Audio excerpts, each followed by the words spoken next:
What's just your thoughts on that fourth quarter and how things got turned around? Yeah, it was much better. It was the first and fourth, 34-19 in the first, 35-19 in the fourth. Didn't get many stops in between, but started the game the way we intended to, and we're able to close. What do you take away from that? It could have been a nail biter, a couple point victory, but to win by double digits, to make a little bit of a statement, do you feel? How do you look at it? Of course, we as coaches, we're happy to win the game in any way it takes, but we also want to get better. So gave up a lot of points there in the second and third quarter, and we're going to look at ways we can improve. I got two just to start. Shorter rotation tonight. Just what was your reasoning behind that?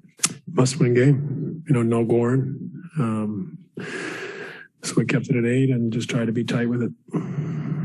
Talk about those second and third quarters. What was the difference to you, and what changed after that hot start, as you mentioned? Didn't defend. We just weren't as, I think, combative.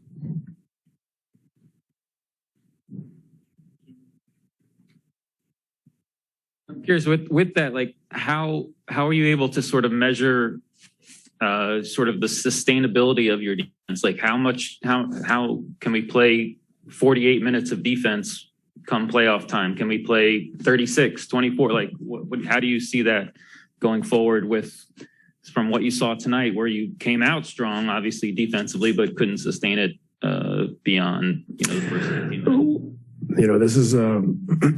This is a new group, played very few games together. So we're just looking for a little bit of improvement every day. That's it. So we can't get too carried away with reinventing the wheel, fixing the world's problems. We just got to chip away, get a little bit better every day. This is still, training camp month for this team. Steve, I got a couple for you. The first one is Andre this morning said both these games you felt like were must wins. How much emphasis do you put on Sunday's game now, knowing that if you win, you're the 7th seed? Yeah, I think that's what we're playing for, is to try to play at home and in the play-in game. So we definitely are aiming to get prepared to play on Sunday and win the game. And the second part is, as a coach, how would you describe the luxury of being able to hand the ball to Kevin late, just say, win it for us? Well, that's, that is the luxury of having, one of the all-time great players. He's been there before, and he's got the skill and poise to do it.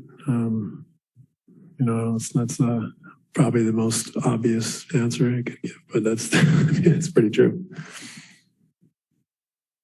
Steve, talk about the will being a problem at times. I mean, how much does it concern you that, given the stakes you guys are already playing with, it's still a bit of an issue? And, does the stakes of the play-in and the playoffs maybe remedy some of that too when you guys get there? Well, I think there's a lot of factors. It's not just will all the time. It's like a lot of guys have played heavy minutes because we've had tons of injuries. We're, missing key guys. We're missing starters and rotation players. So everyone's got to play more, and it puts a lot of pressure on our top 2 guys to play a lot of minutes. So that's a challenge for us, is how much effort they have to put forth. And sometimes we have pockets of the game where maybe we're not as good as others. Goran's back, but he's not out of health and safety. Given the extra workload that some guys have, given the injuries and guys being out, how much of a concern is it, the lapses that you've seen here and there on the floor? Is that a byproduct of the fatigue, if you will?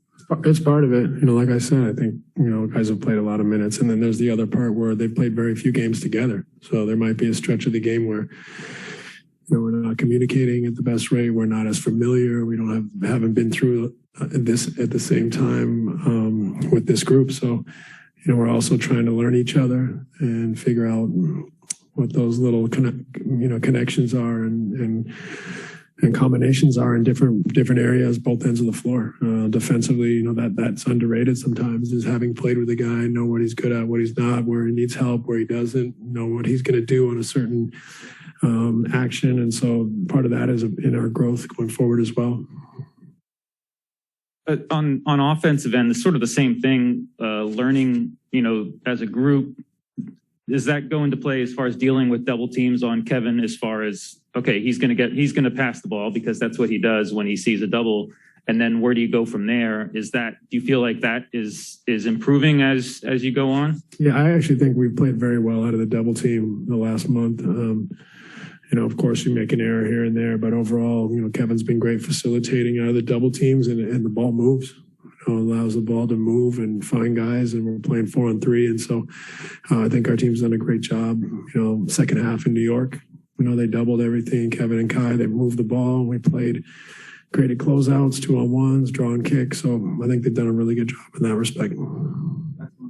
Coach, JB said earlier before the game that he could understand why teams at the top of the East might want to avoid you guys because you have Kevin and Kyrie, obviously, that maybe they might want to lose games intentionally to not match up with you in the first round. Do you feed into that at all, or do you even look at the top of the East and see who you might match up against at all?